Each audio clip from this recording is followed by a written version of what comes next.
Expectativa por resposta à proposta feita pela equipe do Vasco a jogador importante e pressão para que revenda da SAF possa acontecer. Todos os bastidores, contratações e também tudo o que acontece no dia a dia.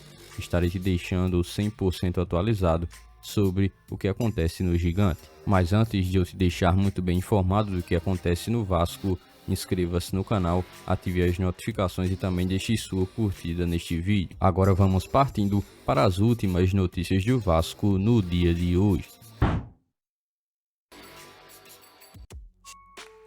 Antes do início do Campeonato Brasileiro, o Vasco já tem a informação de que Felipe Coutinho sofreu mais uma lesão recente que, claro, traz toda uma preocupação em relação ao jogador e seu futuro no Cruz Maltino. O atleta tem um edema no músculo adutor da coxa direita e isso aconteceu durante o clássico contra a equipe do Flamengo na semifinal do Campeonato Estadual, quando ele precisou ser substituído naquele momento. No entanto, todos os exames que foram realizados mostraram que é uma lesão leve, de grau 1. Em termos simples, significa que não é nada grave. O jogador não preocupa para a estreia no Campeonato Brasileiro, que acontece em 3 semanas, e assim terá o tempo necessário para que ele também possa conseguir uma recuperação para estrear no Campeonato Brasileiro pela equipe do Vasco em 2025. Há pouquíssimo tempo, ainda no ano de 2025, Coutinho já passou por algo parecido, no mesmo músculo, só que na coxa esquerda. Durante o jogo contra a equipe do Fluminense, o jogador que conseguiu voltar bem daquela vez, mas agora visualiza um novo problema tendo a ser enfrentado pelo jogador no departamento médico do Vasco. O jogador que desde o retorno ao futebol brasileiro, desde o retorno ao Vasco, tem sofrido bastante com a parte física em determinados momentos, agora visualiza mais um objetivo, fazer com que o Vasco consiga garantir que Coutinho esteja inteiro para o Campeonato Brasileiro e que consiga jogar uma sequência de partidas sem interrupções, algo que infelizmente não tem sido visualizado pela questão física e que tem sido apresentada durante alguns momentos em que o atleta tem que se ausentar para estar tratando de algum tipo de problema físico que possa aparecer. Enquanto isso, o jogador fica de fora dos treinamentos realizados pelo técnico Carille e obviamente que isso tem todo um impacto devido às correções que o técnico tem buscado realizar durante os treinamentos antes do Campeonato Brasileiro ser iniciado. O atleta que é titular no Vasco, que tinha assim uma projeção de conseguir estar atuando cada vez mais tempo e ajudando cada vez mais, agora necessita voltar ao departamento médico.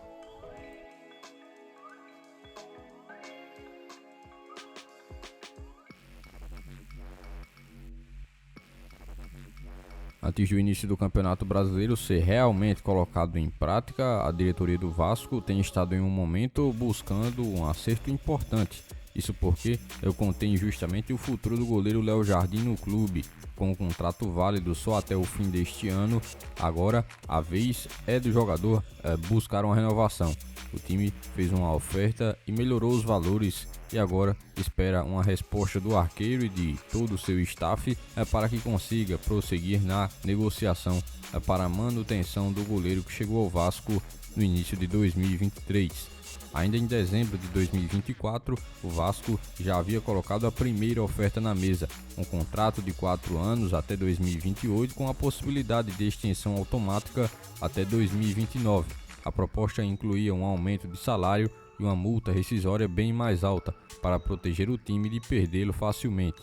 Ainda também há a questão de que o Vasco quer Léo Jardim por muito tempo, mas a resposta não veio. As negociações continuaram e no fim de janeiro o clube voltou com uma segunda oferta. O tempo de contrato segue o mesmo, 4 anos, mas os números subiram. Salário maior, bônus melhores, tudo para que convença o goleiro e seu empresário e que até agora estão em silêncio quanto à oferta do Vasco. Léo Jardim já mostrou que tem a qualidade e segurou o Vasco em diversos momentos de dificuldade. Assim, o jogador tem toda uma questão de identificação com a torcida. O torcedor Cruz Maltino vê muita segurança na presença do goleiro quando titular. No início de 2023, quando foi contratado, o Vasco pagou cerca de 10 milhões de reais para que pudesse contar com Léo Jardim em seu plantel. E agora aguarda toda uma resposta para que possa, assim, finalizar uma renovação.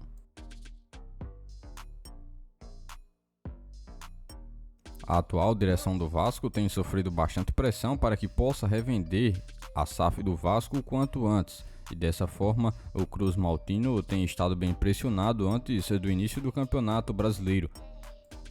A diretoria, que é liderada pelo presidente Pedrinho, tem enfrentado algumas cobranças mais fortes para que a direção possa encontrar um novo gestor para a Sociedade Anônima do Futebol do Vasco.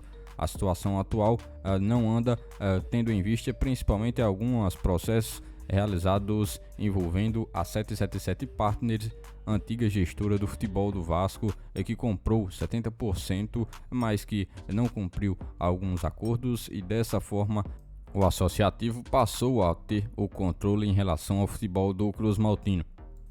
Desde pelo menos maio do ano passado, uma briga na justiça tem travado tudo. O Vasco conseguiu uma liminar para retomar o controle, mas a confusão com a 777 Partners continua sem fim nesse período atual. Pedrinho já admitiu várias vezes que quer vender a SAF do Vasco. No entanto, o imbróglio atual na justiça tem dificultado a aproximação de alguns investidores quanto ao tema. A dívida atual do Cruz Maltino está na casa do 1,4 bilhão de reais. O clube, que inclusive pediu recuperação judicial e a justiça aceitou, assim fazendo com que o Cruz Maltino possa ter um fôlego a mais, mas que obviamente não resolve o problema de vez. Sem um novo gestor para a SAF, o dinheiro não entra e o futebol também fica limitado. O grego Evangelos Marinakis durante muito tempo foi comentado em relação à possibilidade de interesse, mas deixando claro que só entra no jogo quando a bagunça judicial de fato estiver acabada, algo que o Cruz Maltino ainda não conseguiu ter um total acordo e definição quanto ao tema. Por este dia de hoje, foram essas as últimas notícias do Vasco da Gama que vocês acompanharam neste vídeo. Já se inscreva-se no canal, ative as notificações e também deixe sua curtida. Deixe seu comentário também sobre todas as notícias que foram repassadas a todos vocês. E lembre-se também de seguir o nosso Instagram oficial que está na descrição do vídeo. Logo mais estarei retornando com mais informações do nosso Vascão. Até o próximo vídeo.